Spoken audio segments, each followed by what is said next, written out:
Nell'ambito delle celebrazioni del 90° anniversario della morte del capitano Alessandro Ardicasso, il CEPASA di Agrigento, sotto la direzione del presidente Paolo Cilona, ha organizzato nella giornata di ieri varie iniziative.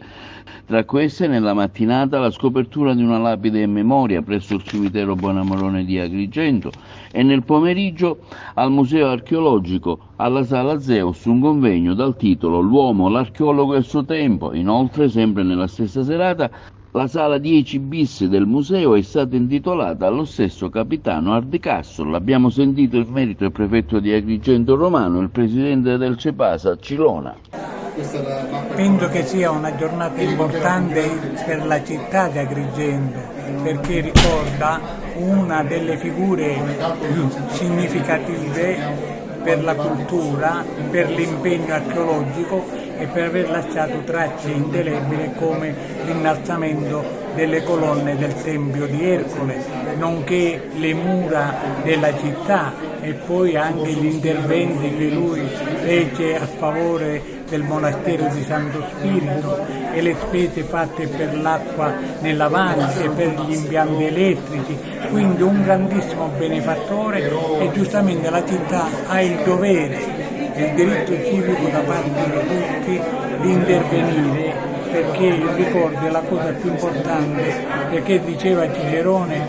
che il ricordo dei morti sta nel pensiero dei vivi e noi come vivi dobbiamo riservare un pensiero profondo verso il capitano inglese.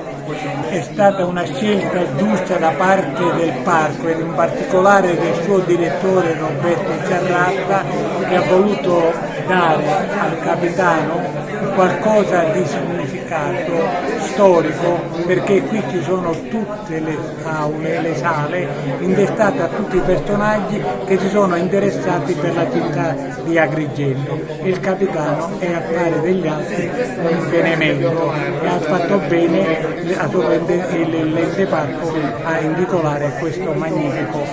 magnifica sala. È stato un contributo molto semplice tagliare un nastro.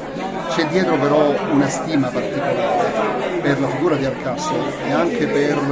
la figura del mecenate in genere, che va un po' riscoperta oggi, perché per molto tempo abbiamo pensato che il giusto investimento sulla cultura fosse solo quello statale, quello pubblico,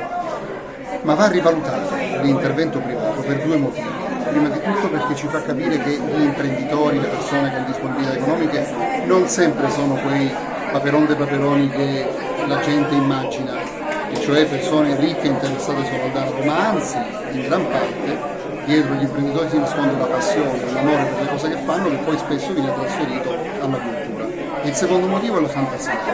Il mecenate mette della fantasia in ciò che fa. Probabilmente senza un mecenate come Ardicasso non avremmo avuto le colonne del Tempio di Eracle rialzate, o senza Sciliman non avremmo avuto Troia, perché solo la fantasia, se vogliamo poco coltivata, non aveva studi regolari di Sciliman, non si sarebbe pensato che Troia poteva veramente esistere ed essere veramente lì dove più o meno Omero ce la descrive nei suoi poemi. Ecco, questi due ragioni fanno sì che, questi due motivi fanno sì che il mecenatismo oggi debba essere celebrato con tutto l'onore possibile.